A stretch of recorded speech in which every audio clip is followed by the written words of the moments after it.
Ils m'attachaient à côté de leur lit, me donnaient des somnifères, puis reprenaient leur routine.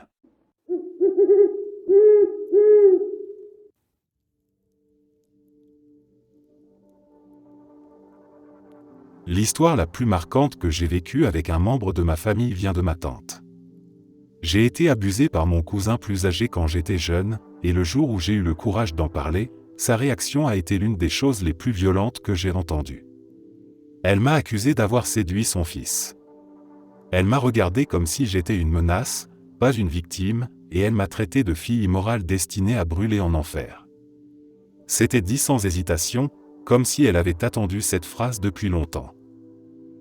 J'étais jeune, complètement déstabilisé, et je ne comprenais pas encore comment un adulte pouvait inverser la réalité à ce point. Je m'attendais à de la protection ou au moins un minimum d'écoute. À la place, elle m'a collé une étiquette qui est restée. Dès ce moment-là, elle a commencé à me désigner comme cette fille-là, toujours avec ce ton méprisant qui signalait très clairement ce qu'elle pensait de moi. Et plus les années passaient, plus ce surnom prenait des formes directes. Elle a fini par m'appeler ouvertement la garce ou la traîner devant d'autres membres de la famille, sans honte, sans retenue, sans la moindre hésitation. Le plus fou, c'est que personne n'osait vraiment répondre. Certains détournaient le regard, d'autres faisaient semblant de ne pas entendre, et moi je restais là, figé, avec cette impression que je portais un poids qui n'était pas le mien. Avec le temps, j'ai compris qu'elle avait choisi la version de l'histoire qui lui permettait de ne jamais affronter la vérité sur son fils. La culpabilité était trop lourde pour elle, alors elle l'a posée sur mes épaules.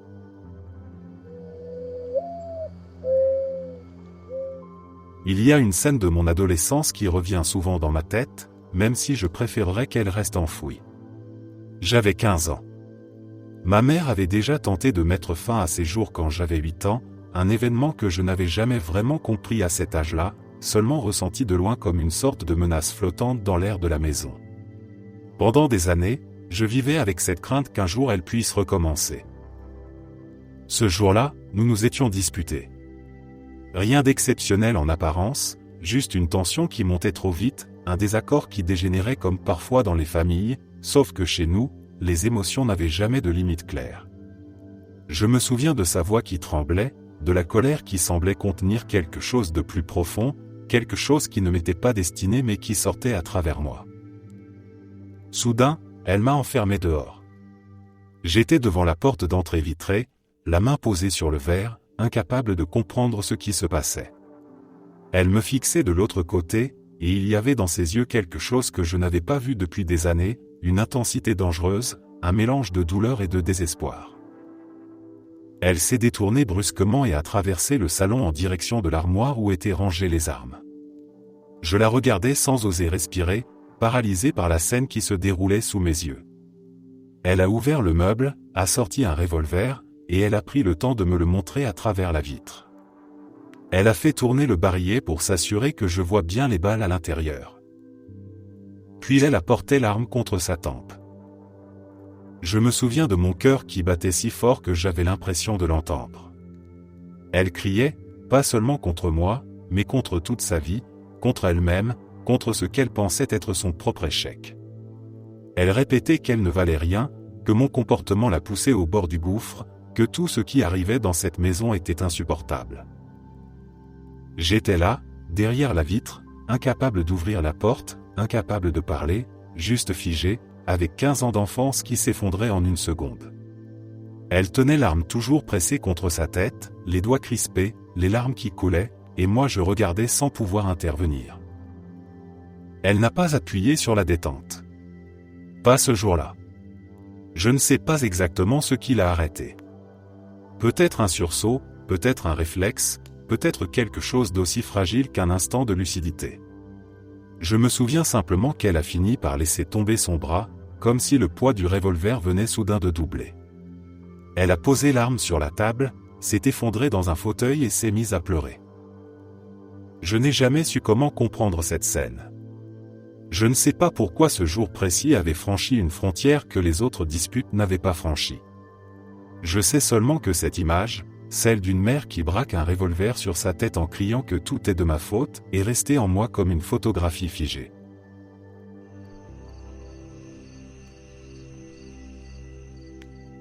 Ma mère m'a dit un jour une phrase que je n'ai jamais pu oublier. On était dans la cuisine, une conversation banale, rien de dramatique à première vue. Puis, sans prévenir, elle a lâché « Je ne t'ai plus fait confiance depuis le jour où tu es né ». Sur le moment, j'ai ri nerveusement. Je pensais qu'elle plaisantait, qu'il y avait une pointe d'ironie derrière. Mais non. Son visage est resté parfaitement sérieux, son regard froid, presque distant. J'ai eu ce petit vertige intérieur, celui qu'on ressent quand le sol se dérobe sous soi sans qu'on sache pourquoi. Je n'ai même pas su quoi répondre. Comment on perd la confiance de quelqu'un avant de savoir parler, avant même d'exister pleinement ? Qu'est-ce qu'un nouveau-né peut bien faire pour qu'on lui retire quelque chose d'aussi fondamental ? J'ai essayé de lui poser la question, pas tout de suite, mais plus tard. Elle a juste haussé les épaules. C'est comme ça, elle a dit, je t'ai toujours senti différent.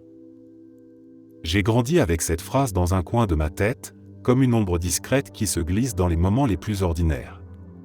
Quand je réussissais quelque chose, je me souvenais qu'elle ne me faisait pas confiance. Quand je faisais une erreur, je me disais qu'elle devait se sentir confirmée dans son jugement. C'est une phrase qui s'imprime, pas parce qu'elle est violente, mais parce qu'elle est définitive. En y repensant, je crois qu'elle projetait beaucoup de choses sur moi. Peut-être sa peur de ne pas être une bonne mère, peut-être son besoin de contrôle, ou simplement cette méfiance qu'elle portait envers tout ce qu'elle ne comprenait pas. Je ne sais pas. Ce que je sais, c'est qu'elle a toujours gardé une distance. Même quand elle voulait bien faire, il y avait ce mur invisible entre nous.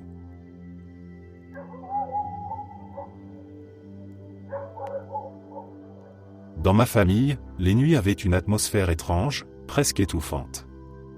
Mon père imposait une règle qui, avec le recul, paraît complètement irrationnelle, mais qui à l'époque déterminait toute notre façon de vivre. Une fois qu'il déclarait que c'était l'heure, une fois que les lumières étaient éteintes, personne n'avait le droit d'aller aux toilettes. Pas après 8 heures, pas après le coucher du soleil, pas après qu'il ait décidé que la maison devait rester immobile jusqu'au matin. C'était une règle qui ne souffrait aucune exception. Si quelqu'un se levait, si quelqu'un marchait dans le couloir, si quelqu'un provoquait le moindre bruit, la punition tombait. Ce n'était pas une menace en l'air. Nous savions tout ce que ça signifiait. Il nous battait. Il le faisait avec cette conviction froide qui donnait l'impression que nous avions mérité quelque chose de terrible simplement parce que notre corps avait des besoins naturels. Ma chambre était juste à côté de la leur. Il dormait avec la porte ouverte, non pas par habitude, mais par stratégie. C'était une manière de nous surveiller, de s'assurer que personne ne sortirait de sa chambre. Chaque nuit, je m'endormais en sachant que le simple fait de mettre un pied dans le couloir pouvait déclencher une explosion. J'écoutais sa respiration à travers les murs, tendu, dans l'attente d'un bruit. J'apprenais à retenir mes besoins. J'apprenais à ne pas bouger. J'apprenais à respirer doucement pour ne pas attirer l'attention. Il y a eu des nuits où je me réveillais avec une douleur au ventre, incapable de faire quoi que ce soit. La peur d'être battu était plus forte que l'envie d'aller aux toilettes. La peur devenait une seconde nature avant même que j'aie terminé l'école primaire. Des années plus tard, quand j'ai quitté la maison, je croyais avoir laissé tout ça derrière moi. Je me suis marié avec quelqu'un de doux, quelqu'un de patient, quelqu'un qui n'a jamais levé la voix contre moi. Et pourtant, la première année de notre vie commune, mon corps refusait d'oublier. Je me retrouvais dans notre lit, réveillé au milieu de la nuit, et je fixais le plafond. Mon mari dormait à côté de moi, paisible, la respiration lente et régulière.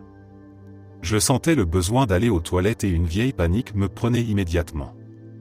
Je me disais que si je bougeais, si je marchais, si je faisais grincer une porte, j'allais déclencher quelque chose de terrible. Je restais immobile, comme un enfant qui craint d'être surpris. Mon mari ne comprenait pas pourquoi je me retenais. Il me disait que je pouvais me lever quand je voulais, qu'il ne se réveillerait même pas, qu'il n'y avait aucun risque. Je le croyais intellectuellement, mais mon corps ne suivait pas. C'était comme si toutes ces années avaient imprimé une réaction automatique en moi.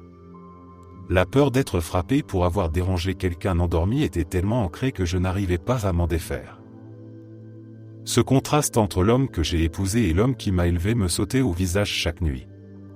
L'un dormait avec la confiance tranquille de ceux qui ne feront jamais de mal.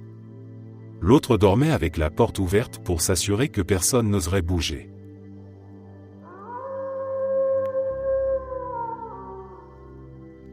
Mon père m'a regardé un jour droit dans les yeux et m'a dit qu'il s'était contenté de ma mère, comme si elle était un choix par défaut dans une vie qu'il n'avait jamais vraiment voulu. Puis il a ajouté qu'il préférait boire et se défoncer plutôt que d'être mon père. C'était dit d'une voix tranquille, presque détachée, ce qui rendait la phrase encore plus lourde. Il n'y avait pas d'excuse, pas de contexte, juste cette vérité brute qu'il semblait trimballer depuis longtemps. Je me souviens que j'étais resté immobile, incapable de répondre. On a parfois envie de croire que les parents disent des choses blessantes sous le coup de la colère, qu'ils ne le pensent pas vraiment. Lui, il avait l'air parfaitement lucide. C'est ce calme étrange qui m'a marqué. Comme si tout ça n'avait rien d'important pour lui. Avec ma mère, l'histoire est différente, et c'est presque pire d'une autre manière. Je ne sais toujours pas lequel de ces deux moments me revient le plus souvent. Il y a eu cette fois où elle m'a frappé avec une cuillère en bois en répétant que je n'écoutais jamais rien. Les coups étaient si rapides, si incontrôlés, qu'elle a fini par casser l'ustensile sur moi. Je me souviens du silence qui a suivi, de la façon dont elle tenait le manche brisé, sans même paraître surprise. Puis elle a simplement rangé les morceaux dans un tiroir et a continué sa journée. Et puis il y a eu la scène du livre. J'étais jeune et fier parce que j'avais enfin trouvé une histoire qui me captivait. Je voulais lui en parler, partager ce petit enthousiasme d'enfant qui découvre quelque chose. Elle m'a écouté quelques secondes, puis m'a coupé net en disant que je parlais comme si je croyais qu'elle en avait quelque chose à faire. Il n'y avait pas de colère dans sa voix, juste une fatigue froide, comme si mes émotions étaient un fardeau de plus dans une journée qui la dépassait. Ces deux souvenirs reviennent souvent et je ne sais jamais lequel pèse le plus lourd. Les coups ont laissé des marques qui se sont effacées avec le temps, mais la phrase sur le livre est restée. Elle s'est installée dans un coin de ma mémoire et ressort parfois sans prévenir, surtout lorsque j'essaie de partager quelque chose qui me tient à cœur.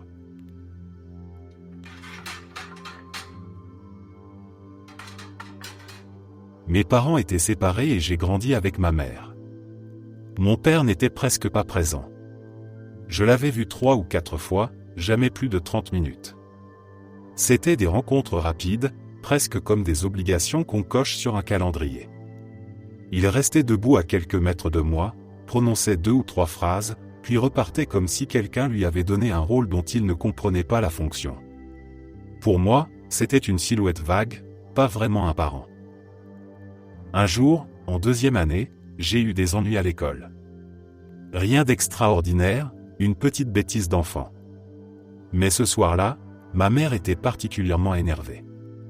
Je la revois tourner en rond dans la pièce, la voix tendue, ses gestes brusques. À un moment, elle a attrapé son téléphone. Elle s'est approchée de moi avec une détermination qui me glaçait. Et sans que je comprenne, elle m'a tendu l'appareil.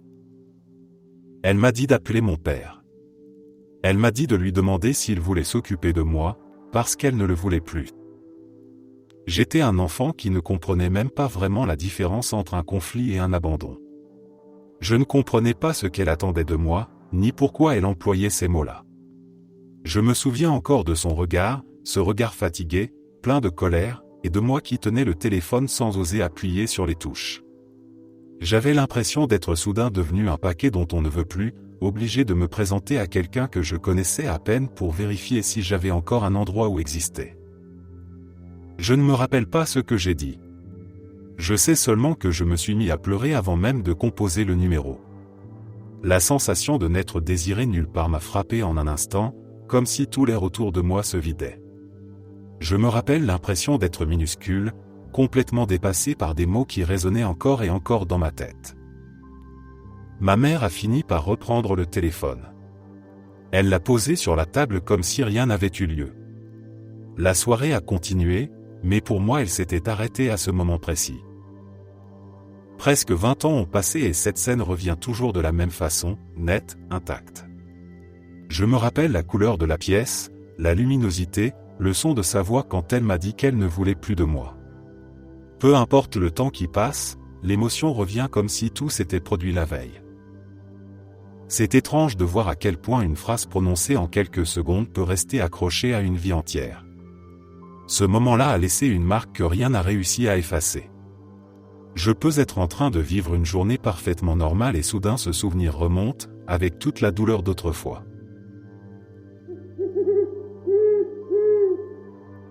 Mon père m'a appelé un soir alors que je ne m'y attendais pas du tout. Il avait cette voix calme et lente qu'il n'avait que lorsqu'il était au bord de quelque chose qu'il ne contrôlait plus. Au début, il parlait de tout et de rien, comme s'il tournait autour d'un sujet plus sombre. Puis, sans aucune transition, il m'a donné les informations de sa carte bancaire. Après ça, il m'a annoncé qu'il allait mettre fin à ses jours plus tard dans la nuit et qu'il valait mieux que je récupère son argent avant que quelqu'un d'autre ne le prenne. Je me souviens d'être resté silencieux pendant plusieurs secondes, incapable de comprendre ce qui se passait. J'étais partagé entre la panique, l'incrédulité et une sensation étrange d'irréalité. Il parlait comme s'il réglait une formalité administrative, pas comme quelqu'un en détresse. Sa voix ne tremblait même pas. C'est ça qui m'a le plus marqué. Il donnait l'impression d'avoir pris sa décision depuis longtemps. J'essayais de lui faire dire ce qui n'allait pas, de comprendre pourquoi il m'appelait moi, pourquoi il me confiait ce secret comme si j'étais censé agir concrètement. Je ne savais pas quoi dire. Je n'avais aucun outil pour gérer ce genre de moment. Je me suis retrouvé à lui répondre des phrases qui sonnaient maladroites, en espérant qu'au moins il l'arrêterait. À un moment, j'ai compris qu'il ne cherchait pas seulement à se confier. Il voulait me confier un rôle que je ne pouvais pas porter. Il essayait de transformer son acte en quelque chose de logique, comme si la simple idée que quelqu'un hérite de quelques centaines de dollars pouvait justifier son geste. Quand il a fini par raccrocher, j'ai eu ce sentiment d'être suspendu dans le vide. Je me suis retrouvé à fixer mon téléphone en espérant qu'il rappelle pour dire qu'il avait changé d'avis. J'ai passé la nuit dans un état de vigilance qui ressemblait plus à une urgence qu'à de l'angoisse. On ne devrait jamais recevoir ce genre d'appel. On ne devrait jamais être mis dans cette position où on doit absorber la détresse d'un parent qui s'effondre.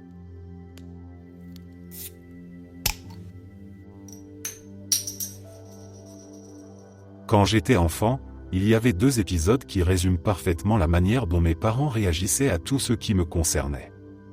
Des choses apparemment simples, mais qui montraient à quel point j'étais toujours la cible, même quand je n'y étais pour rien. Un jour, mon beau-frère et moi étions partis faire du vélo.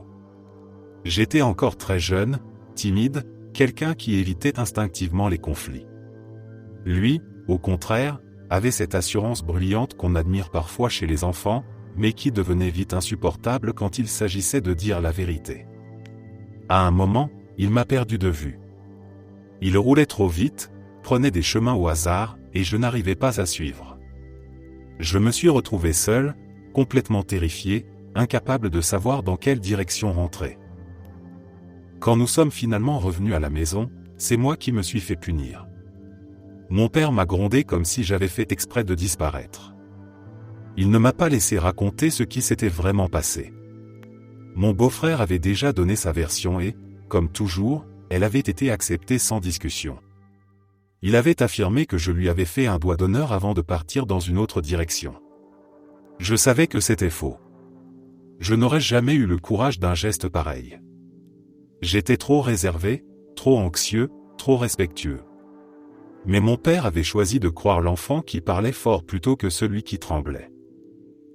Je me souviens d'être resté debout dans la cuisine, les mains serrées, incapable de comprendre pourquoi on me reprochait quelque chose dont j'étais la victime. J'aurais voulu dire plus, j'aurais voulu me défendre, mais la certitude de mon père était plus forte que mes mots. Mon beau-frère n'a jamais été puni. Pour lui, c'était un simple après-midi de vélo. Pour moi, c'était la preuve de plus que ma parole n'avait aucun poids dans cette maison. Et puis il y a eu cet autre moment avec ma mère. J'avais juste demandé si je pouvais utiliser sa brosse à cheveux. Une question banale. Une demande polie.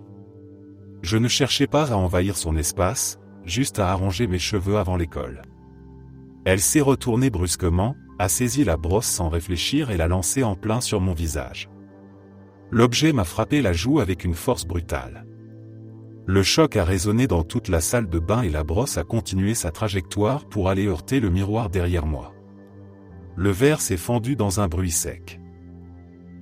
Je me suis figé. J'avais la joue qui brûlait. Je regardais les fissures sur le miroir comme si c'était un paysage étranger. Ma mère a simplement soufflé d'agacement, comme si c'était moi qui avais provoqué la scène en posant une question. Je n'ai jamais compris la logique derrière sa réaction. Elle ne s'est pas excusée. Elle n'a pas demandé si j'allais bien. Elle a juste ramassé la brosse et a quitté la pièce, me laissant seul face au miroir cassé. Ces deux moments ne sont pas les seuls. Mais ils reviennent souvent dans mes souvenirs, comme des images fixes qui résument parfaitement la place que j'occupais dans cette famille. Toujours fautif, même innocent. Toujours trop. Toujours pas assez. Toujours celui qu'on peut frapper avec un objet ou accuser sans preuve.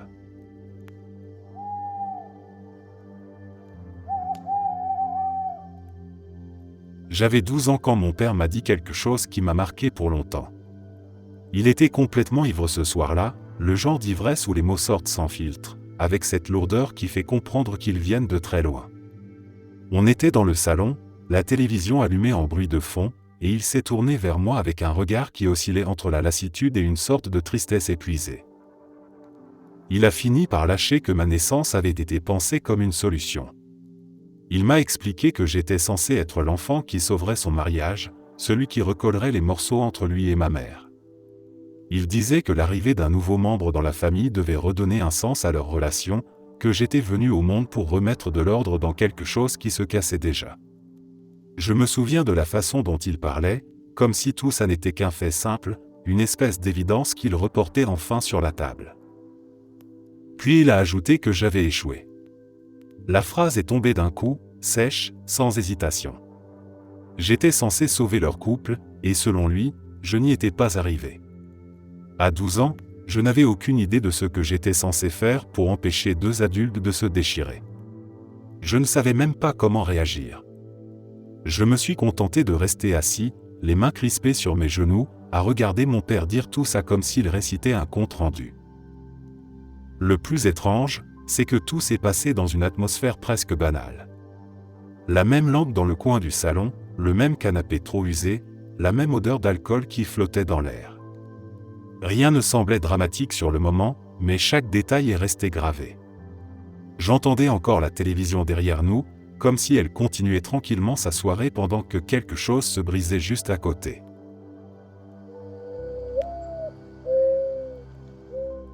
Un soir, alors que j'étais sorti boire un verre avec des amis, mon téléphone a vibré. Rien d'urgent en apparence, juste un message de ma mère. Je pensais que c'était quelque chose de banal, une remarque quelconque, une question logistique, quelque chose comme ça. À la place, je découvre un texte où elle m'informe, presque froidement, qu'elle avait déposé les restes de mon père sur le porche. J'ai relu la phrase plusieurs fois, persuadé d'avoir mal compris. Je me demandais si elle parlait d'un objet symbolique ou d'une urne conservée quelque part depuis longtemps. Mais non. Elle parlait littéralement de ses cendres et de sa pierre tombale. Elle avait fait exhumer son corps, retirer ses restes du terrain où il reposait depuis des années, déplacé la pierre gravée à son nom, et avait tout déposé chez moi comme si elle venait de laisser une boîte de vêtements dont elle ne voulait plus. Elle ne m'en avait pas parlé avant. Aucun appel. Aucun avertissement. Pas même un message pour dire « Je pense vendre le terrain, on doit déplacer ton père, je voudrais te prévenir ». Rien. Elle avait simplement pris la décision de vider le cimetière parce qu'elle voulait vendre le morceau de terre où il était enterré. Et une fois cela fait, elle avait chargé le tout dans sa voiture et avait déposé ses restes devant ma porte, comme on laisse un colis dont on veut se débarrasser. Quand je suis rentré chez moi, il faisait nuit. La lumière du porche éclairait un coin de la marche, et j'ai vu l'urne en premier. Elle était posée comme si elle attendait sagement que quelqu'un vienne la ramasser. À côté, la pierre tombale, inclinée contre le mur, avec son nom, ses dates, la gravure que nous avions choisie en famille. Je n'arrivais même pas à entrer dans la maison. Je regardais ce qui aurait dû rester dans un lieu de repos et je sentais monter une sensation étrange, un mélange de colère, de malaise et d'incrédulité. On ne s'attend pas à retrouver un membre de sa famille déposé comme un paquet fragile sur son propre perron. J'ai essayé d'imaginer la scène. Ma mère garée dans l'allée. Elle sort l'urne. Elle prend la pierre, lourde, qu'elle pose contre le mur. Elle jette un dernier regard et repart. Puis elle m'envoie un message rapide, sans émotion, juste pour me dire que c'est fait. Comme si elle venait d'accomplir une tâche administrative. Je suis resté debout un long moment, incapable de bouger, avec cette impression d'être face à quelque chose de profondément irrespectueux et absurde, presque irréel. J'ai fini par prendre l'urne dans mes bras. Elle était plus lourde que dans mes souvenirs. La pierre aussi, que j'ai rangée temporairement dans le garage. Je n'avais aucune idée de ce que j'étais censé faire après ça. Pendant des jours, je me suis réveillé avec cette image en tête. Le Porsche. L'urne. La pierre. Le message. La légèreté avec laquelle elle avait traité quelque chose d'aussi intime et définitif.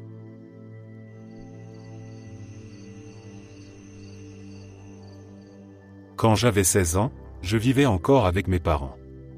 Mes frères et sœurs étaient partis, l'un à l'étranger, l'autre à l'université, et la maison paraissait déjà trop silencieuse. Un soir, sans prévenir, mon père a annoncé à ma mère qu'il la quittait. Elle s'est effondrée presque immédiatement, comme si tout son monde s'était décroché d'un seul coup. Lui est parti vivre ailleurs, me laissant seul avec une mère qui ne parvenait plus à se lever, à parler ou même à se rappeler qu'elle n'était pas seule dans la maison. Les jours qui ont suivi ont été durs. Elle s'est enfermée dans sa chambre pendant 3 jours d'affilée. Je frappais à la porte encore et encore en espérant une réponse. Le silence me faisait peur. Je finissais par entrer pour lui apporter de quoi manger, juste pour m'assurer qu'elle respirait encore. L'odeur de renfermé, la lumière éteinte, les draps tirés jusqu'au menton, tout donnait cette ambiance de chute lente, comme si la pièce elle-même se refermait sur elle. Pendant ce temps, mon père revenait parfois chercher une veste, des papiers ou un outil qu'il avait oublié. Il entrait dans la maison comme si tout était normal. Il prenait ce dont il avait besoin, repartait sans même regarder autour de lui. Mes parents m'avaient demandé de ne rien dire à mes frères et sœurs, comme si j'étais le gardien d'un secret trop lourd pour un adolescent. J'allais au lycée comme d'habitude, je faisais semblant d'être tranquille, et personne ne savait que je retournais chaque soir dans une maison qui se vidait un peu plus. Un après-midi, je suis rentré de l'école et la maison était complètement vide. J'attendais depuis quelques minutes quand on a frappé à la porte. C'étaient des policiers. Ils m'ont expliqué qu'ils avaient reçu un appel d'une conseillère qui pensait que ma mère risquait de se faire du mal. J'ai senti quelque chose céder d'un coup. Je ne savais plus quoi faire, ni comment réfléchir. Je me suis mis à pleurer devant eux, incapable de garder ce rôle d'adulte qu'on m'avait imposé. Heureusement, elle n'était pas passée à l'acte. Les policiers ont fini par me dire qu'elle avait été retrouvée et qu'elle allait être emmenée à l'hôpital pour un temps. J'ai passé cette soirée dans une maison trop grande, assis dans la cuisine en fixant mon téléphone, en attendant que quelqu'un me dise quoi faire. Mon père est passé plus tard, bien plus tard. Je lui ai raconté ce qui s'était passé, la visite des policiers, la panique, le vide. Il a haussé les épaules, presque indifférent. J'ai compris ce soir-là que j'étais complètement seul dans cette histoire. Je devais gérer la maison, les repas, la peur qui s'insinuait le soir quand je me retrouvais seul dans ma chambre. Je n'avais personne vers qui me tourner, personne à qui raconter ce qui se passait chez moi. Ce fut une période froide, avec cette impression constante de marcher dans un couloir trop sombre. Pourtant, avec le temps, les choses ont fini par se stabiliser. Ma mère a reçu l'aide dont elle avait besoin. Mes frères et sœurs ont fini par apprendre la vérité, et l'ambiance familiale a fini par se reconstruire doucement.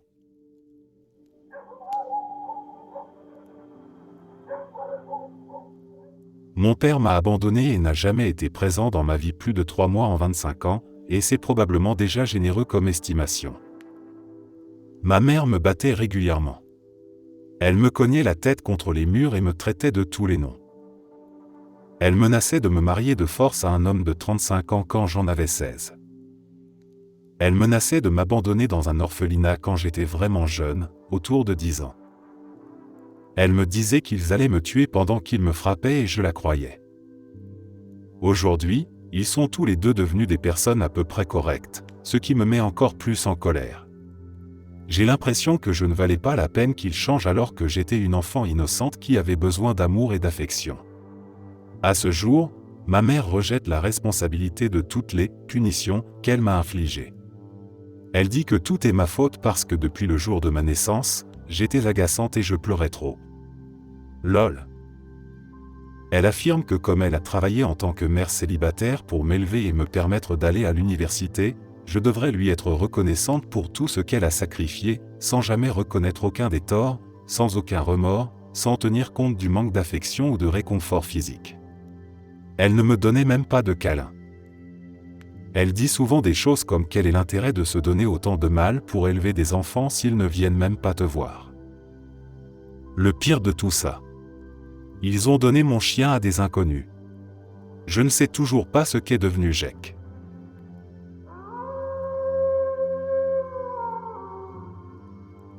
Quand j'étais enfant, mes parents avaient une règle absurde pour gérer les disputes entre frères et sœurs.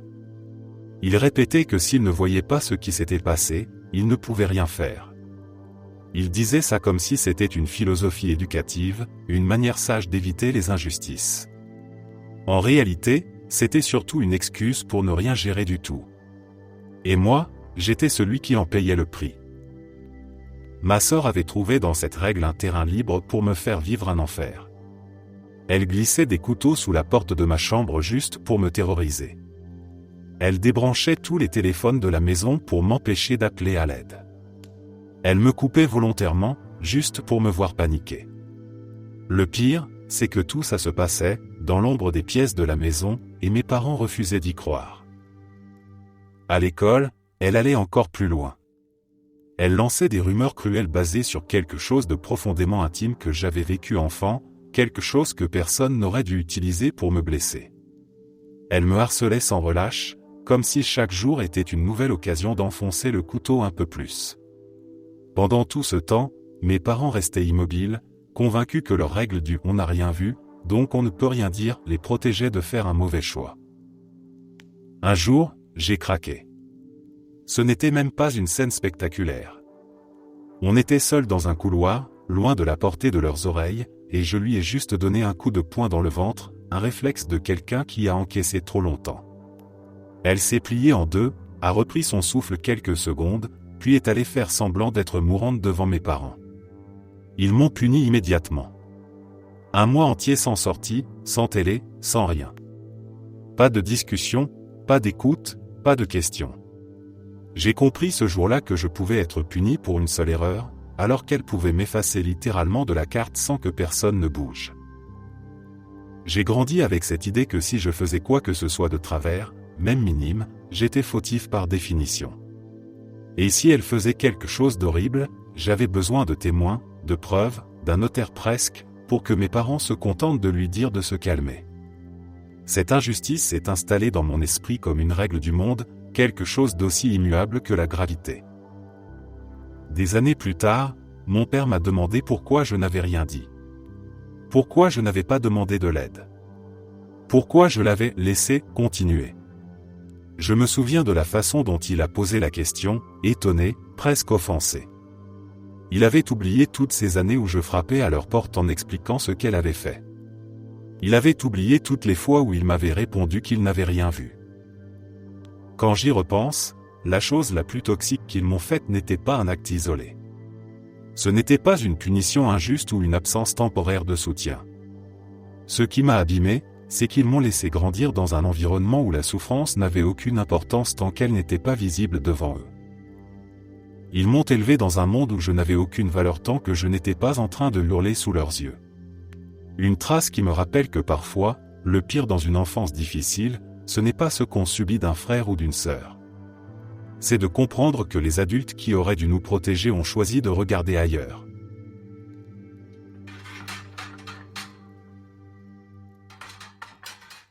J'avais 12 ans quand mes parents m'ont annoncé qu'ils étaient arrivés au bout de leurs efforts. Ils m'ont dit qu'ils avaient tout tenté pour m'aider avec ce que je vivais à l'école, qu'ils ne savaient plus quoi faire et qu'ils abandonnaient. Ils parlaient d'une voix calme, presque résignée, comme si cette décision était logique, comme si elle n'allait rien changer. Pour eux, c'était simplement une façon d'accepter l'évidence. Pour moi, c'était tout autre chose. J'étais au milieu d'une période où chaque journée de classe était une épreuve. Je me faisais harceler par d'autres élèves, et même certains professeurs participaient à l'humiliation. Il y avait des remarques blessantes, des critiques gratuites, des moqueries lancées devant toute la classe. Je me souviens d'un professeur qui utilisait mon prénom pour faire des petites plaisanteries devant les autres élèves. Je me sentais piégé dans un endroit où les adultes censés intervenir étaient souvent les mêmes qui me faisaient baisser la tête. À la maison pourtant, tout allait bien. Mes parents m'aimaient, ils voulaient sincèrement m'aider, mais ils se heurtaient à un système scolaire qui les renvoyait en boucle vers les mêmes réponses inutiles. Ils avaient rencontré des enseignants, des conseillers, des directeurs, et à chaque discussion, on leur faisait comprendre que tout ça relevait de simples tensions entre enfants. Rien n'était sérieux selon eux. On minimisait, on niait, on les faisait tourner en rond. J'imagine qu'après des mois à se battre dans le vide, ils ont fini par s'épuiser. Mais le jour où ils m'ont dit qu'ils renonçaient, j'ai senti quelque chose se briser en moi. Ce n'était pas leur faute directement, c'était surtout la sensation d'être livré à moi-même face à un environnement que je ne pouvais pas fuir. Ils m'ont expliqué que la maison serait toujours un endroit sûr, toujours un refuge, mais que pour l'école, je ne devais plus demander d'aide. Je devais simplement supporter, attendre que ça passe, continuer à avancer sans en parler. À partir de là, je me suis tu. Chaque matin, je mettais mon sac sur le dos en sachant exactement ce qui m'attendait, et chaque soir je rentrais pour retrouver une maison chaleureuse où je n'avais pas le droit de mentionner quoi que ce soit de ce que j'avais vécu dans la journée. C'était comme vivre dans deux mondes complètement opposés. Un monde lumineux chez moi. Un monde sombre à l'école. Et entre les deux, un couloir où je n'avais pas le droit de demander de l'aide. Le plus étrange dans tout ça, c'était le contraste. Les rires du soir, les repas en famille, les jeux, tout ça se déroulait normalement. Je n'avais pas une enfance catastrophique dans son ensemble, loin de là. Mais au milieu de ces moments chaleureux, il y avait une zone interdite, une partie entière de ma vie qu'il fallait cacher. J'avais appris à avaler ce que je vivais, à ne rien dire, à sourire comme si tout allait bien. Rien ne s'est amélioré à l'école. Les insultes continuaient, les regards des profs qui ignoraient tout volontairement, les gestes méchants juste assez discrets pour ne jamais être punis. Je me souviens de regarder l'horloge en classe en espérant que les minutes passent un peu plus vite. Je me souviens d'essayer de devenir invisible, presque littéralement, comme si disparaître pouvait me sauver. Quand je repense à cette période, ce n'est pas la violence des élèves ou la malveillance des profs qui me frappe le plus. C'est ce moment précis où mes parents m'ont dit qu'ils renonçaient. Ils ne l'ont pas dit par manque d'amour, ni par indifférence. Ils étaient juste à bout, incapables de changer un système qui refusait de les entendre. Mais pour l'enfant que j'étais, cette phrase a eu l'effet d'une porte qui se referme doucement et définitivement.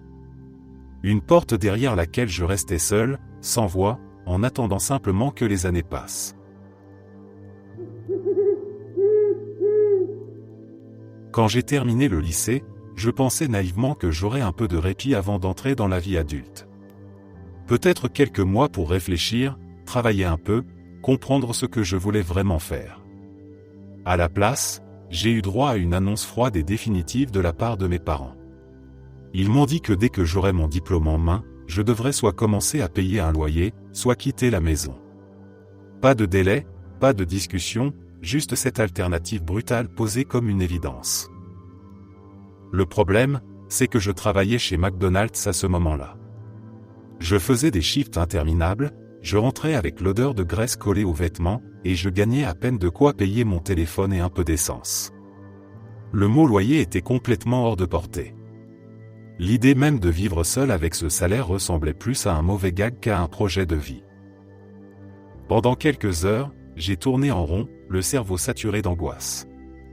Si je restais, je devais payer une somme que je n'aurais jamais pu sortir. Si je partais, je n'avais nulle part où aller. Je me suis retrouvé assis sur mon lit à fixer le mur, avec cette sensation d'être poussé vers un précipice sans sécurité derrière moi. Le lendemain matin, je suis allé au bureau du recruteur de la Navy. Je n'avais jamais imaginé cette voie, jamais envisagé que ma vie prendrait ce tournant. Pourtant, à cet instant, c'était le seul choix qui me donnait un toit, un revenu, et une direction claire. Le processus a été rapide. Trop rapide peut-être. On m'a posé des questions, fait remplir des formulaires, et j'ai vu ma vie prendre une trajectoire entièrement nouvelle en quelques heures. Je me souviens d'être sorti du bâtiment en ayant l'impression que tout venait de basculer. Il n'y avait pas eu de réflexion profonde, pas de plan mûri. Juste la nécessité de survivre. La Navy devenait mon échappatoire, mon seul moyen d'éviter la rue et de me sortir d'une situation où le monde adulte me tombait dessus d'un coup.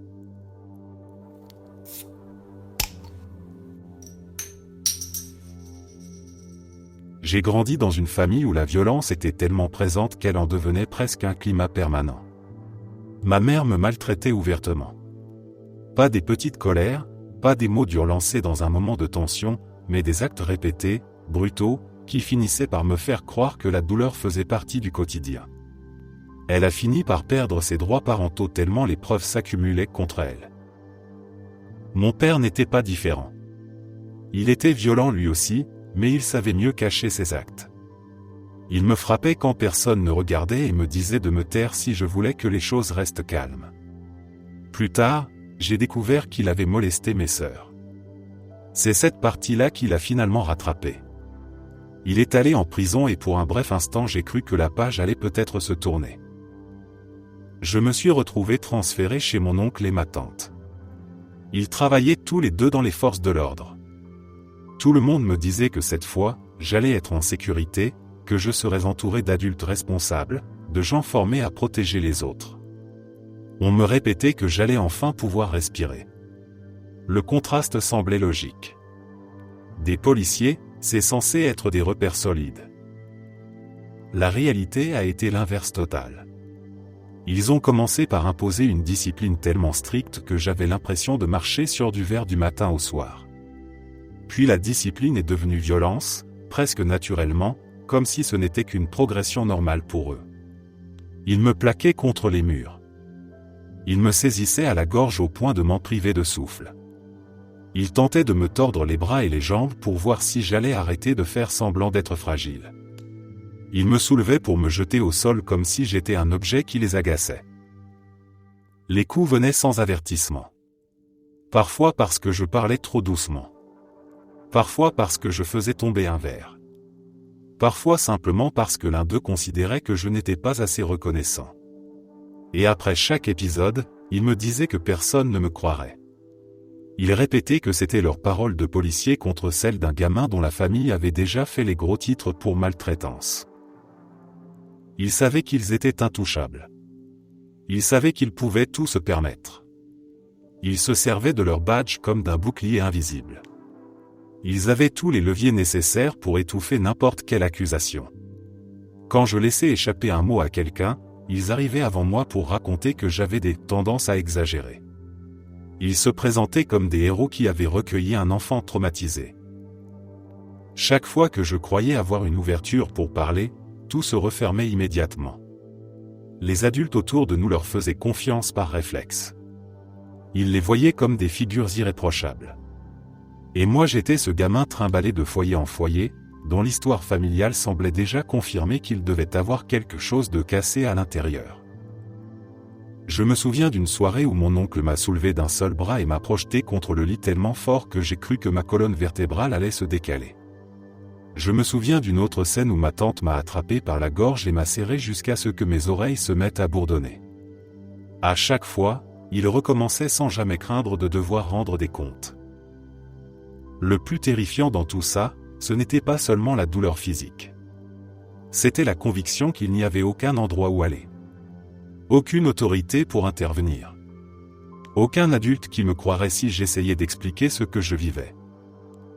Je n'ai jamais connu une période où je pouvais juste être un enfant normal. Les gens qui auraient dû être des protecteurs sont devenus des bourreaux successifs. Et ceux qui auraient dû agir n'ont rien vu, ou n'ont pas voulu voir. Ce que j'ai vécu chez eux n'était pas une nouvelle chance. C'était simplement une autre forme de prison, administrée par des gens qui portaient un uniforme censé représenter la sécurité. Et c'est précisément ce qui rend cette période encore plus difficile à oublier.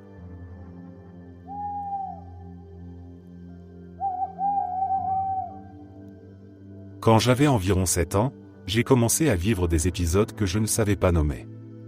Je me réveillais dans l'obscurité avec des images qui défilaient devant mes yeux comme si mon imagination prenait vie d'un coup. Les murs semblaient bouger, les ombres prenaient des formes impossibles, et mon propre souffle devenait trop fort dans mes oreilles.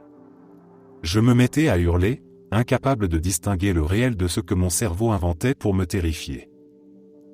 Ces cris arrivaient surtout la nuit, au moment où la maison s'endormait et où je me retrouvais seul avec mes peurs. Je ne savais pas ce qu'était une crise d'angoisse, je n'avais pas de mots pour décrire ce que je vivais. Je savais seulement que l'obscurité me transformait en un petit animal coincé dans un piège qu'ils ne comprenaient pas. Mes parents, eux, ne s'attardaient pas à savoir pourquoi je tremblais comme ça. Ils ne voyaient que les cris, les sanglots et la lumière qu'ils devaient rallumer pour venir me calmer. Ils disaient que je faisais des caprices, que je cherchais à attirer l'attention, que je perturbais leur nuit. Ils voulaient une solution rapide, quelque chose qui les débarrasse de cette situation sans avoir à chercher ce qui allait mal. Un soir, ils ont décidé de répondre à mes cris d'une façon qui m'a marqué pour toujours. Au lieu d'essayer de comprendre ce qui se passait en moi, ils m'ont emmené dehors. Ils ont fermé la porte derrière moi et m'ont laissé sur le perron dans le froid. Je me souviens du sol glacé sous mes pieds, du bruit du vent, des ombres encore plus grandes que celles de ma chambre. Je pleurais tellement que j'avais du mal à respirer, mais rien ne bougeait de l'autre côté de la porte. Pas de pas, pas de voix, rien. Je suis resté là jusqu'à ne plus avoir assez d'énergie pour continuer à appeler. Mes larmes avaient séché sur ma peau, mes mains tremblaient, et je m'étais résigné à rester dehors autant de temps qu'ils l'avaient décidé. Quand ils ont finalement rouvert la porte, je n'ai même pas osé les regarder. Je suis rentré complètement vidé. Je n'ai jamais compris exactement ce que j'avais vécu médicalement. Je suis maintenant adulte, j'ai 22 ans, et je ne sais toujours pas si c'était des hallucinations hypnagogiques, des crises de panique ou un mélange des deux. Mes parents ne m'ont jamais emmené voir un médecin. Ils ne m'en ont jamais reparlé non plus. Ce dont je suis sûr, c'est que cette période m'a laissé une trace profonde. Je peux encore sentir ce froid nocturne quand j'y repense. Je me rappelle la sensation de frapper à une porte qu'on ne compte pas ouvrir. Et je me rends compte que ce n'était pas seulement les crises qui me faisaient peur, c'était la certitude que je n'avais personne pour m'aider à y faire face.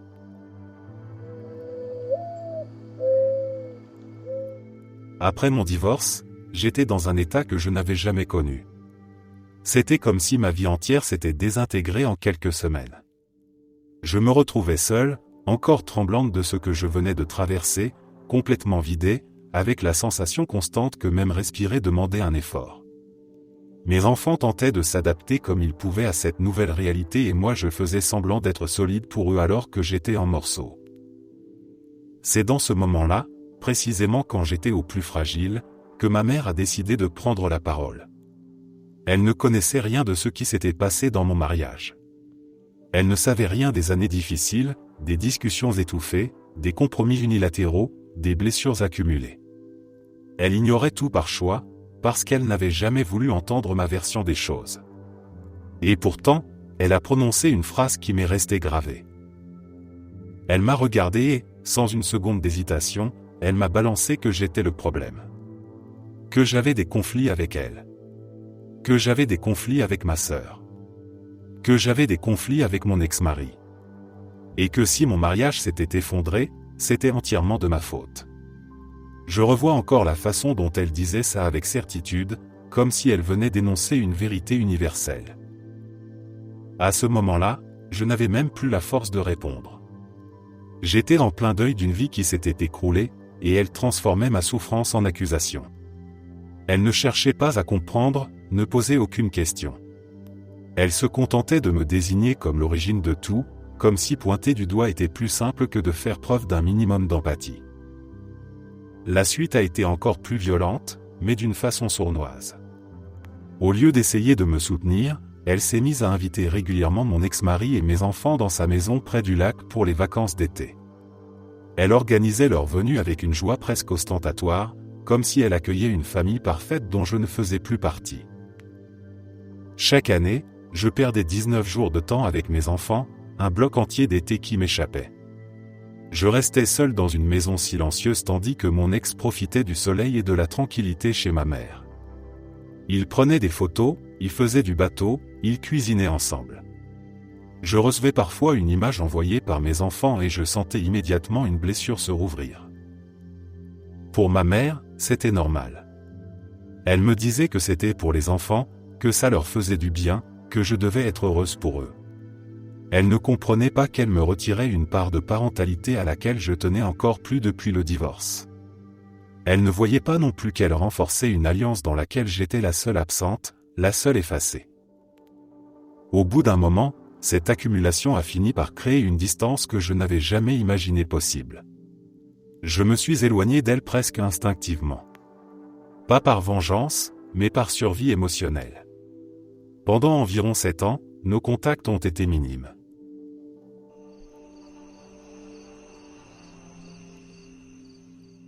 Dans ma vie, il y a une longue liste de choses que ma mère m'a faites, et certaines reviennent encore avec une précision qui me surprend. Mon géniteur est un sujet à part que je n'arrive même pas à aborder, alors je me concentre sur elle, parce que ce sont ces phrases qui continuent de résonner. La première remonte à mes 13 ans. J'avais réuni tout mon courage pour lui dire que j'avais été violé. Je m'attendais au choc, à l'incompréhension, peut-être à des questions. À la place, elle m'a regardé avec ce regard froid qu'elle réservait au moment où elle voulait mettre fin à une conversation, et elle m'a traité de menteur. L'impact a été immédiat. Tout ce que je venais de vivre, tout ce que j'avais gardé pour moi pendant des semaines, venait d'être balayé avec une aisance terrifiante. 1 an plus tôt, elle avait déjà lâché quelque chose d'aussi violent. J'avais 12 ans, une période où on essaie à peine de comprendre qui on est. Elle m'a regardé un soir avec une fatigue étrange dans les yeux. Elle m'a dit que sa plus grande erreur avait été de ne pas avorter quand elle était enceinte de moi. Aucune colère dans sa voix, juste une constatation froide et tranchante. Je ne savais même pas comment encaisser une phrase pareille. Je me souviens d'être resté debout sans bouger, incapable de comprendre comment quelqu'un pouvait dire ça à son propre enfant.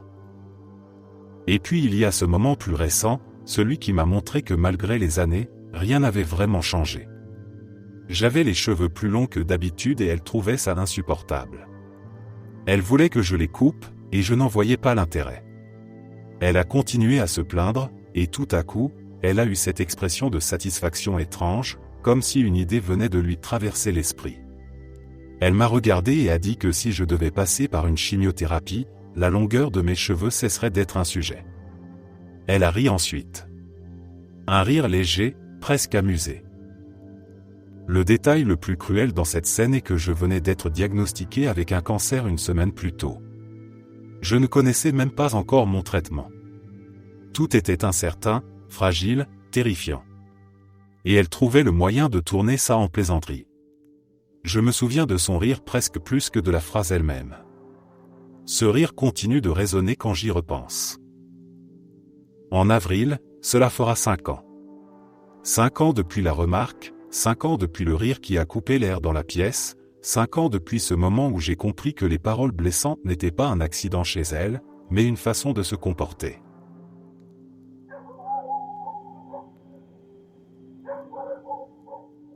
J'avais 7 ans quand cette scène s'est inscrite dans ma mémoire comme une image que je ne pourrai jamais effacer. Ma sœur devait avoir 4 ou 5 ans. Mes parents étaient en plein divorce, et je n'ai jamais su ce qui se passait réellement au niveau légal. Je n'entendais que des conversations étouffées, des portes qui claquaient, des mots qui dépassaient ma compréhension d'enfant. Ce que je savais, c'est qu'il n'y avait pas vraiment de règles claires entre eux. En pratique, c'était chaotique, improvisé, et moi j'avais déjà été envoyé vivre chez mes grands-parents depuis mes 6 ans. Ce jour-là, ils nous avaient emmenés dans un parc. Je me souviens de l'herbe sèche, du vent qui faisait trembler les branches, et d'une tension bizarre dans l'air. Ils se tenaient à quelques mètres l'un de l'autre, les bras croisés, les épaules tendues, incapables de parler sans que la colère ne perce dans leur voix.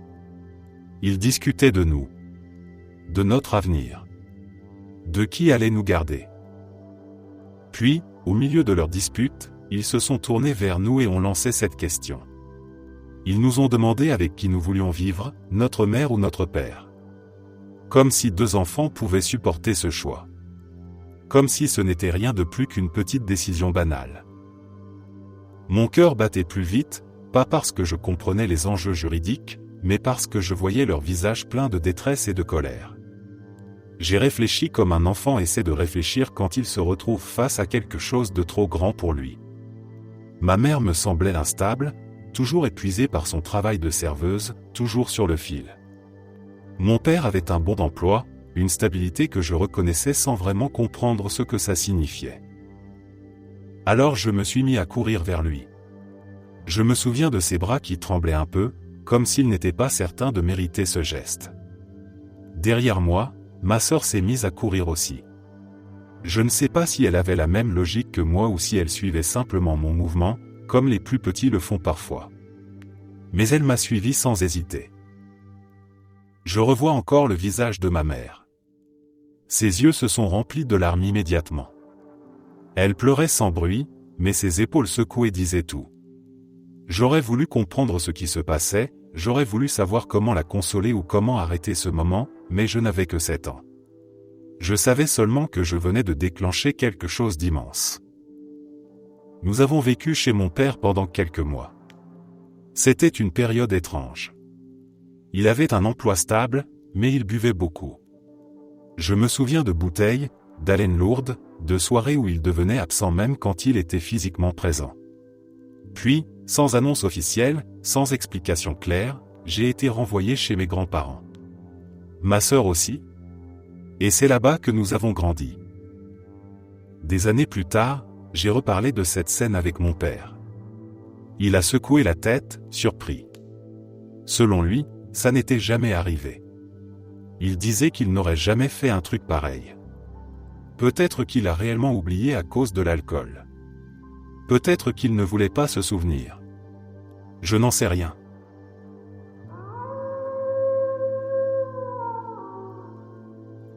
J'ai été élevé comme témoin de Jéhovah.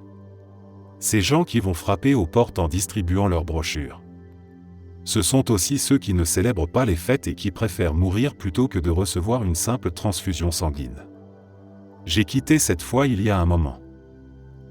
Bref, j'ai environ 5 ans. Chaque matin, ma mère me faisait lire la Bible et mémoriser des versets. Si j'échouais, je perdais des privilèges. Un matin, elle m'explique que très bientôt, dans quelques années peut-être même avant, le gouvernement va interdire notre religion, nous traquer et nous exécuter. Ma mère pointe un pistolet imaginaire sur ma tête, avec un grand sourire, et me demande ce que je vais répondre au soldat lorsqu'il me demandera d'abandonner ma foi ou qu'il me tuera. Je tremble, ma lèvre tremble aussi, je ne réponds pas, je n'arrive vraiment pas à répondre. Elle s'impatiente et me dit que je dois mourir pour Jéhovah si je veux entrer dans le monde paradisiaque. Je lui dis ce qu'elle veut entendre, elle me prend dans ses bras et m'embrasse. C'était il y a 21 ans, et toujours aucune escouade de la mort pourchassant les témoins de Jéhovah.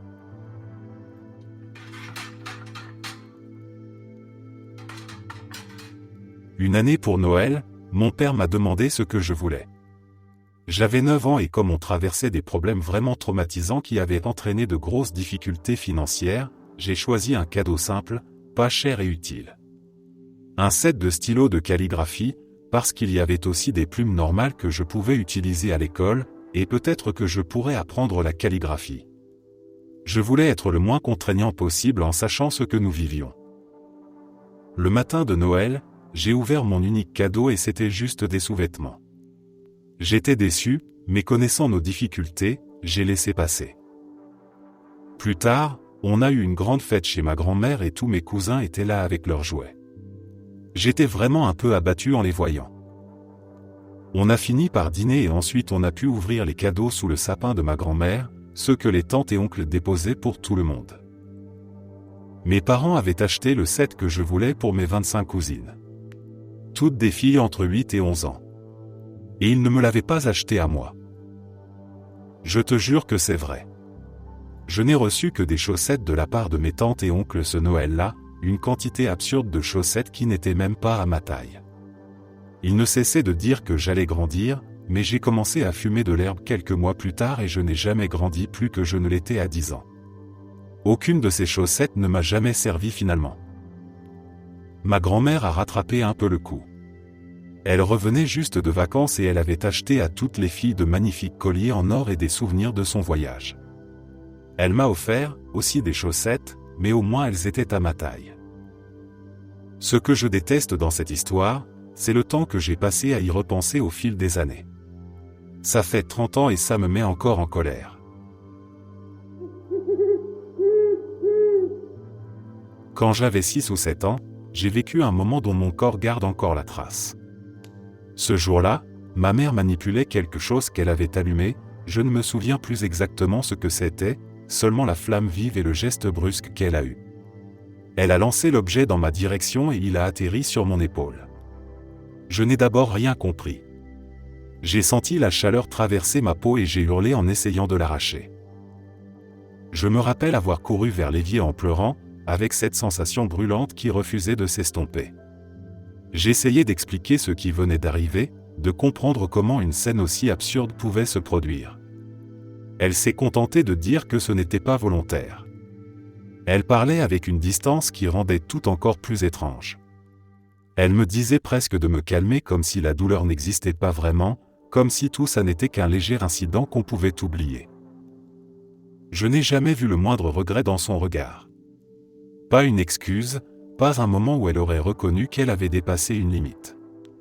Elle était restée impassible, comme si ce qui brûlait sur ma peau ne la concernait pas. Je revois encore l'endroit où j'étais assis après, une serviette froide appuyée sur mon épaule, et elle qui continuait sa journée comme si rien ne s'était passé. La marque s'est atténuée avec le temps, mais elle est encore visible. Une ligne pâle sur ma peau qui me ramène toujours à ce moment, à ce geste rapide et à ce refus d'assumer. Je n'avais pas les mots pour comprendre ce que je ressentais à l'époque, seulement cette impression de ne pas compter assez pour qu'elle réalise ce qu'elle venait de faire.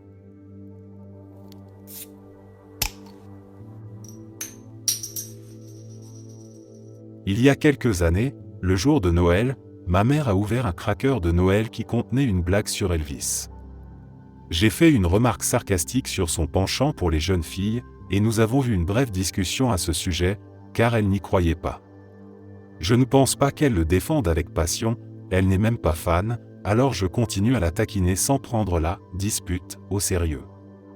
Je lui ai dit qu'il avait rencontré Priscilla quand elle avait 15 ans, et ma mère s'est tournée vers moi, m'a regardé dans les yeux et m'a dit « Eh bien, Stagzinté-Hospice, quel âge avais-tu quand tu as perdu ta virginité ?»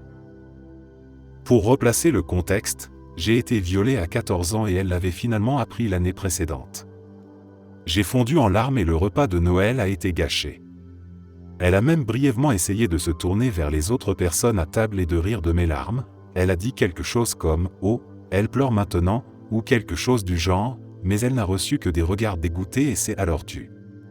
Mes larmes n'ont pas suffi à la dissuader, seulement le jugement des autres, ce qui ne me surprend plus du tout aujourd'hui. J'ai réalisé cette année à quel point elle était abusive et je suis finalement parti, ce qui a complètement changé ma vie depuis.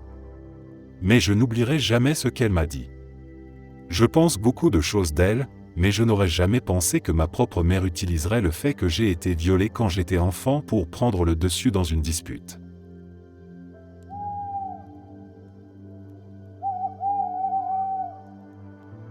Quand j'étais enfant, ma mère m'a planté un tournevis dans le bras. Je me souviens du geste rapide, de la douleur vive, et surtout de son expression complètement neutre, comme si l'acte n'avait aucune importance. J'ai fini avec une cicatrice que je porte encore aujourd'hui, une fine marque pâle qui traverse l'avant-bras, souvenir permanent de ce moment où elle a franchi une limite que n'importe quel adulte sensé ne devrait même pas envisager. Des années plus tard, elle s'est mise à raconter à tout le monde qu'elle était une mère attentionnée. Elle le disait avec une fierté presque théâtrale, comme si son statut de personne bienveillante était une évidence pour tout l'univers. Un jour, elle a commencé à se vanter de sa gentillesse devant moi, et je n'ai pas pu m'empêcher de lâcher que les mères soi-disant aimantes ne plantaient pas leurs enfants avec un tournevis. Elle s'est arrêtée net, m'a regardé comme si j'avais inventé quelque chose d'absurde, et elle m'a demandé ce que je voulais dire. Elle jouait la surprise totale.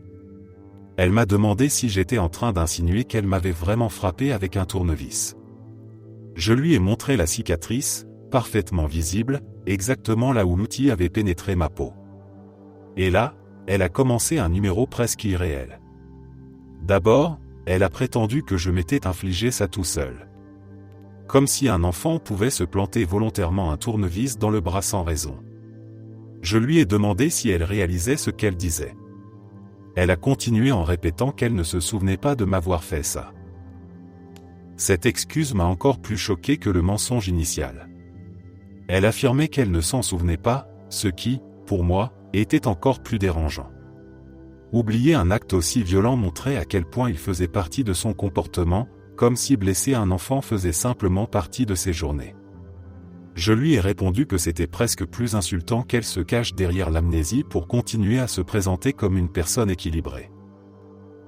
Elle a fini par reconnaître doucement qu'elle avait peut-être fait quelque chose, avant d'ajouter que si elle l'avait fait, c'était que je le méritais. Sa phrase est tombée avec une assurance glaciale.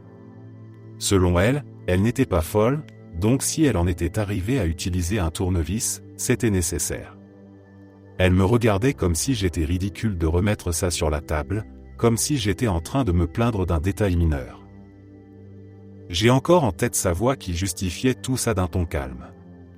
Elle ne cherchait même plus à nier à ce stade, seulement à se convaincre qu'elle avait eu raison. Elle ne comprenait pas pourquoi je ramenais ce souvenir, ni pourquoi je trouvais ça inacceptable. Pour elle, c'était un épisode banal qu'elle rangeait quelque part dans un coin de son esprit, sans s'y attarder. La cicatrice est restée. Et chaque fois que je la regarde, je me souviens de ce mélange incroyable entre violence, mensonge et indifférence.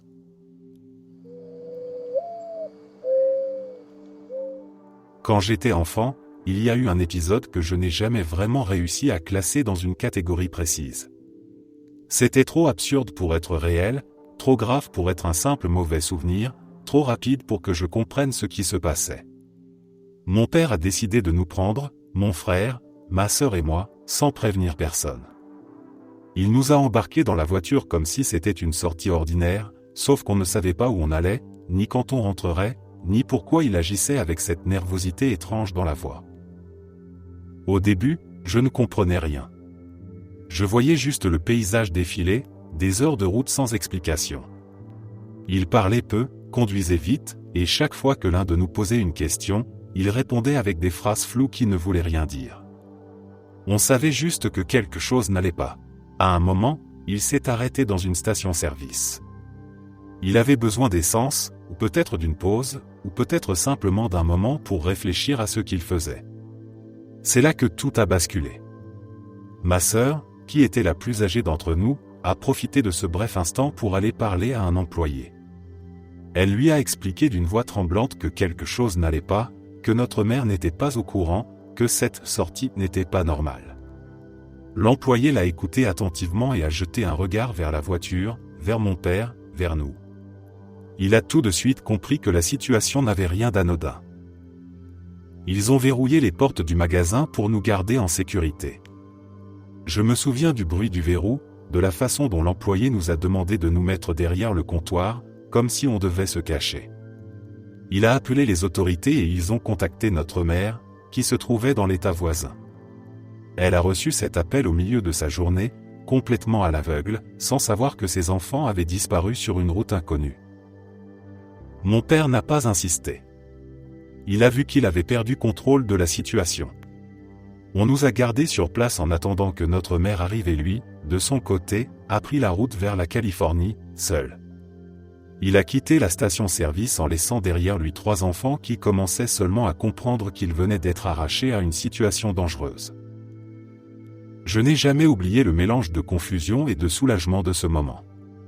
On ne comprenait pas encore que c'était un enlèvement. On savait seulement qu'on avait été emporté quelque part sans explication et que, pour une fois, un adulte avait pris nos paroles au sérieux.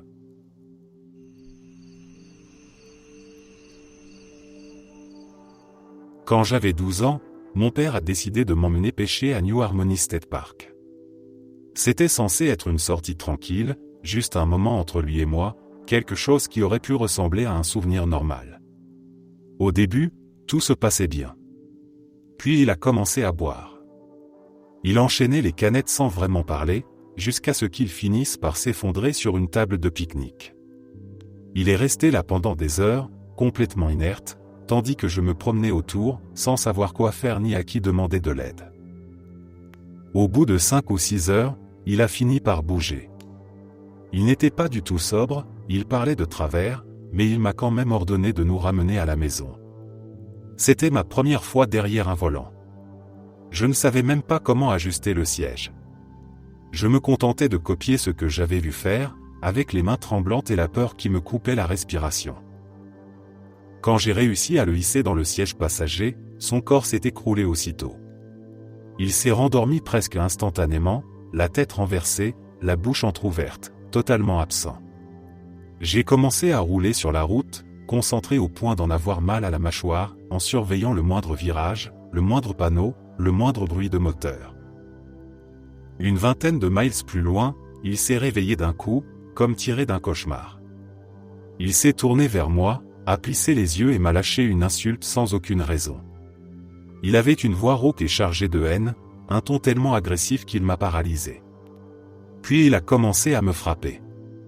Pas juste une gifle perdue, mais des coups répétés, désordonnés, comme s'il luttait contre quelque chose qu'il ne comprenait même pas. Le pire dans tout ça, c'est qu'il pleurait en même temps. Des larmes qui coulaient sans cohérence, une tristesse incontrôlée qui se mélangeait à sa rage. J'étais au volant d'une voiture lancée sur l'autoroute, trop petit pour toucher les pédales sans m'étirer, trop effrayé pour penser clairement. Je me prenais les coups tout en essayant de garder la voiture sur la route. Je me souviens du goût métallique de ma propre peur, du bruit sourd de ses poings, et de cette sensation étrange d'être à la fois assommé par la violence et complètement brisé par l'état dans lequel il se trouvait. J'avais mal partout, j'étais paniqué, mais le plus douloureux était de voir mon père réduit à ça. Ce n'était pas seulement la peur d'être frappé, c'était la douleur de le voir sombrer, de comprendre que l'adulte qui devait me protéger n'était même plus capable de se protéger lui-même. Je suis finalement arrivé à la maison tant bien que mal. Je ne sais même plus comment j'ai réussi à garer la voiture sans la mettre dans le fossé. Je ne sais pas si c'est la pire chose qu'il m'a faite, ni si ma mère a fait pire dans d'autres circonstances.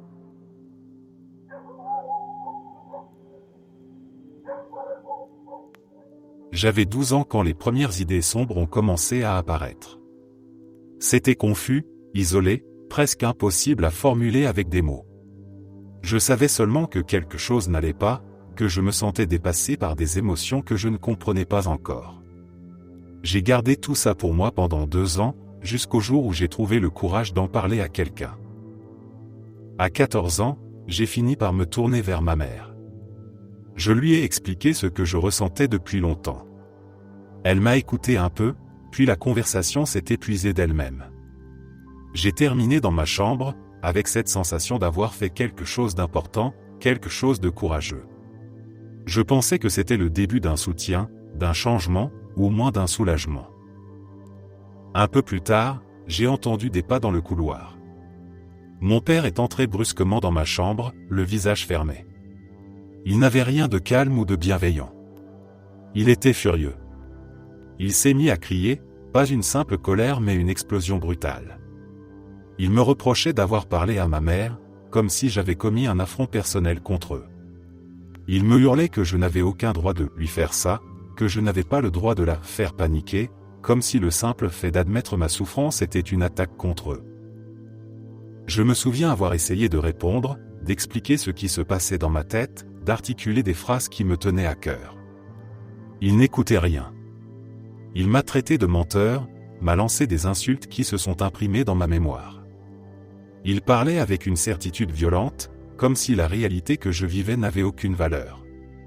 Comme si mon seul rôle dans cette famille était de me taire. Il n'y a eu aucune discussion après ça, juste une fermeture complète. Je n'ai plus jamais tenté de leur parler de ce que je ressentais. J'ai compris ce soir-là que je ne pouvais pas compter sur eux pour comprendre ce que je vivais.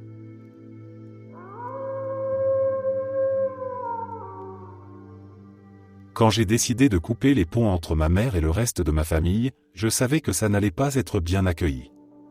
Elle avait toujours eu une façon agressive et imprévisible de gérer le moindre conflit, et je m'attendais à des cris, à des reproches, peut-être à des manipulations émotionnelles, tout ce qu'elle utilisait depuis des années pour garder le contrôle. Mais je n'imaginais pas que ça irait aussi loin. Ce jour-là, elle a débarqué chez moi en exigeant des explications. Elle voulait savoir pourquoi je ne répondais plus à ses messages, pourquoi je la tenais à distance, pourquoi j'avais annoncé à certains membres de la famille qu'ils devaient se protéger d'elle plutôt que d'essayer de faire des efforts. Elle parlait vite, avec cette voix qui montait dès qu'elle sentait qu'on lui échappait. Je suis resté calme, je lui ai répété que ses comportements avaient causé trop de dégâts et que je refusais de laisser ça continuer. Je crois que c'est à ce moment précis qu'elle a basculé. Son expression a changé d'un coup, comme si quelque chose venait de se fissurer derrière ses yeux. Elle s'est approchée de moi d'un pas trop rapide et j'ai à peine eu le temps de comprendre ce qui se passait qu'elle me sautait déjà dessus. Ses mains ont encerclé mon cou avec une force qui ne ressemblait pas à de la colère ordinaire. C'était une colère qui avait perdu toute mesure. J'ai senti ses doigts s'enfoncer dans ma peau, sa respiration chaude et saccadée près de mon visage. Elle répétait des phrases incohérentes, des accusations, des reproches sortis d'on ne sait où. J'avais l'impression que la pièce rapetissait autour de nous, que l'air devenait plus lourd. Je me débattais, mais la peur avait pris le dessus et mes gestes étaient maladroits. Elle me regardait comme si j'étais un étranger, pas son enfant. Je voyais ses yeux se remplir de rage pure. Je savais qu'elle était abusivement violente depuis longtemps, mais la voir me serrer la gorge avec cette intensité avait quelque chose de presque surréaliste. J'ai fini par réussir à la repousser d'un mouvement désespéré. Elle a reculé, haletante, comme si tout ça venait de lui coûter un effort immense. Et puis, comme si rien ne s'était passé, elle a laissé tomber ses bras et m'a lancé un regard méprisant, un regard qui disait clairement qu'elle se voyait en victime. Elle m'a demandé pourquoi je la traitais ainsi, pourquoi je montais tout le monde contre elle. Je crois que c'est le moment où tout est devenu parfaitement clair. Je n'avais rien besoin d'ajouter. Elle venait de me donner, dans l'acte le plus direct possible, la preuve vivante de la raison pour laquelle je l'avais tenue éloignée. Ironique, oui, terriblement même. Elle voulait me punir pour avoir cherché à protéger ma famille de son comportement abusif, et elle l'a fait en confirmant exactement le danger que je dénonçais. Je me suis retrouvé ensuite assis seul dans le salon, avec la gorge douloureuse et une drôle de sensation dans la poitrine. Ce jour-là, j'ai compris qu'il n'y aurait jamais de retour en arrière. Certaines personnes prouvent d'elles-mêmes pourquoi elles n'ont plus de place dans une vie.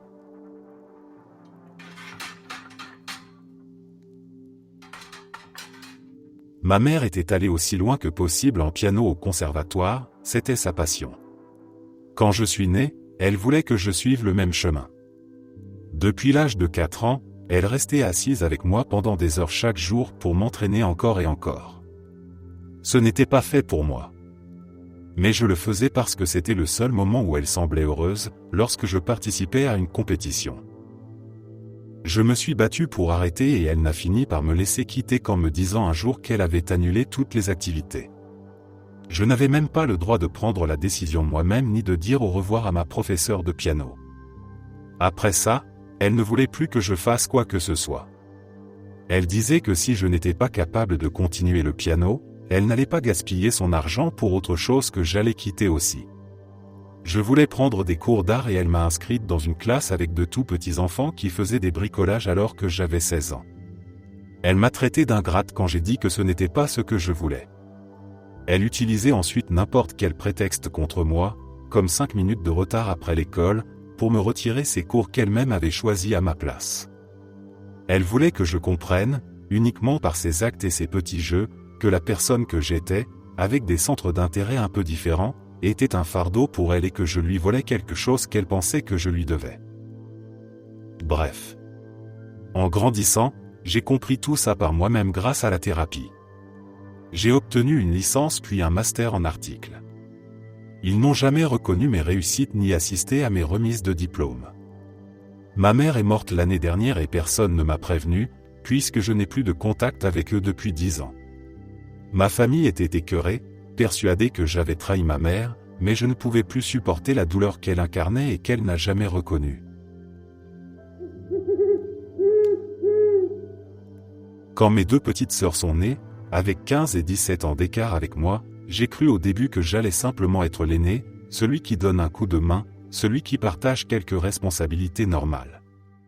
J'étais encore jeune, pas vraiment adulte, et je pensais que ça allait se faire naturellement, sans bouleverser ma place dans la famille. Un jour pourtant, ma mère m'a regardé avec un sérieux glacial et m'a dit que maintenant qu'ils avaient décidé d'avoir d'autres enfants, je ne serais plus une priorité. Elle l'a dit comme on annonce une règle administrative, quelque chose d'inévitable et de définitif. Je me souviens du choc que ça m'a fait, parce que je ne comprenais pas comment on pouvait dire ça à son propre enfant. J'essayais d'imaginer ce que ça voulait dire concrètement, et je voyais déjà ma place glisser quelque part entre la nounou involontaire et l'adulte de secours. Avec le temps, c'est exactement ce qu'il s'est passé. Je me suis mis à leur préparer leur repas, à les aider pour les devoirs, à veiller sur elles quand elles étaient malades, à les coucher, à les lever, à les accompagner partout. Je devenais celui qui se levait tôt pour réchauffer un biberon avant d'aller au lycée, celui qui arrangeait la moindre dispute, celui qui rassurait la petite quand elle se réveillait en pleurant. J'étais l'aîné, mais on me demandait d'être un parent de remplacement sans jamais poser la question. Je me souviens de soirées entières où j'étais censé travailler sur mes cours, et où je me retrouvais à gérer des crises de larmes, à ranger leurs jouets, à surveiller qu'elles ne se blessent pas en courant partout. Je me souviens des sorties annulées, des devoirs faits en 4e vitesse, et de cette fatigue constante qui s'installait comme si elle m'appartenait depuis toujours. Pendant tout ce temps, ma mère n'a jamais semblé réaliser ce qu'elle avait imposé. Elle répétait que j'étais mature, que j'étais responsable, que j'étais fait pour ça. Pour elle, c'était évident que je pouvais assumer une part énorme de leur éducation sans broncher. Elle disait même parfois que j'avais de la chance de pouvoir participer autant à leur vie. Comme si c'était un privilège et pas une charge déposée dans mes bras sans explication. Avec les années, j'ai compris que sa phrase du début n'était pas une maladresse isolée. C'était un mode de fonctionnement. Elle avait réellement décidé que j'allais passer du statut d'enfant à celui d'adulte auxiliaire sans jamais m'en parler.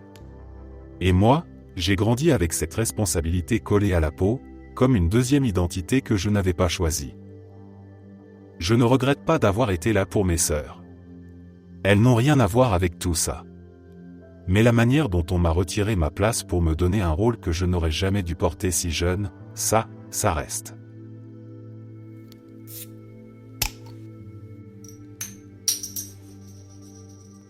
De 3 à 14 ans, toute ma vie a tourné autour d'un sport que je n'avais jamais choisi. Mon père avait décidé que je deviendrais pilote de motocross, et pour lui, cette idée justifiait absolument tout. Il me faisait m'entraîner pendant des heures, m'engueulait pour la moindre erreur, et me répétait que j'étais faible dès que je n'arrivais pas à suivre son rythme. La violence était quotidienne. Parfois physique, parfois verbale, parfois un mélange des deux. Ce qui me reste encore en tête, c'est sa manière d'impliquer les autres. Il restait debout à côté de moi pendant que des inconnus me hurlaient dessus. Il me pointait du doigt, il m'humiliait comme si j'étais un jouet sur lequel on pouvait décharger sa frustration. Mon père ne faisait rien. Pire encore, il approuvait. Je le voyais hocher la tête, croiser les bras, garder ce regard satisfait comme si toutes ces humiliations allaient me transformer en champion. À cet âge-là, je ne comprenais rien. Je voulais juste rentrer à la maison, jouer comme les autres enfants, respirer un peu. Chaque week-end devenait une épreuve où j'avais l'impression d'être jugé par un jury invisible qui n'était jamais content. Certaines nuits, je me réveillais déjà stressé par l'idée du lendemain. Je sentais mon estomac se nouer rien qu'en voyant les bottes de course posées dans l'entrée. Quand il a finalement compris que je ne deviendrais jamais la star qu'il avait imaginée, il m'a laissé abandonner. Je pensais naïvement que ce serait la fin de tout ça. Pas du tout. Il n'a jamais cessé d'en parler. Il me rappelait à quel point j'étais un lâche selon lui et il répétait qu'il ne m'aimait pas autant que mes frères. Il disait ça avec un naturel qui me coupait le souffle à chaque fois. Comme s'il décrivait la météo. Les années ont passé, mais ces remarques sont restées accrochées à mes souvenirs. Chaque fois que la famille parle de motocross, je sens encore cette tension remonter comme un vieux réflexe. Mes frères n'ont jamais compris pourquoi je refuse de venir les voir courir. Ils pensent que je n'aime pas le sport, que je suis détaché. Je n'ai jamais réussi à leur expliquer que pour moi, une simple course réveille un passé entier, un passé rempli de cris, de peur, et d'un père qui brûlait plus d'énergie à me casser qu'à m'aimer.